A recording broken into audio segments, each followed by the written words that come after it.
Alright, ladies and gentlemen, Fab's in the house. And today I've got the Microtech Sigil MK6 here with me, and we're gonna do a quick review. This guy is costing around $500. It's made in the US, and it's a pretty cool frame lock. The overall size is 8.7 inches long, and just when closed, it's gonna be around 4.9 inches. This presentation scale is made out of brass, so it's gonna give a little bit more weight to it, but it has a pretty nice polish finish. It's not mirror polish, but it's good looking good. The blade is a beautiful Elmax steel, with a pretty cool Warncliffe design. It has been DLC'd, and it has a pretty nice flat grind. The sound it makes is this one. It's very muffled, it's not loud, and when you close it, it's gonna be like this.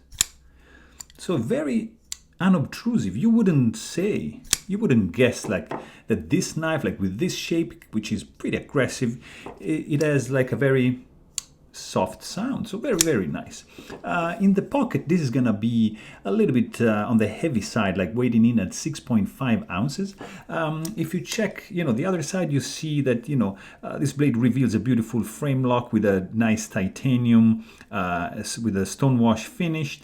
You have, overall, a very, very nice grip. It's gonna feel pretty solid in the hand, and you're not gonna feel any hot spots. Maybe just a little tiny bit, like from this the point of the pocket clip, but nothing too crazy. This is a pretty nice flipper overall. It's running on bearings, and the detent might be maybe on the light side, but it's good. The speed, it's not the fastest of the flippers I own, but it's definitely smooth. So yeah, overall it's nice, pleasant. You can even do a thumb flick. You can do like a spidey flick, and it's just a beautiful overall design with a very interesting muffled sound and a very, very good ergo. So there you have it. This was my quick review of the Sigil.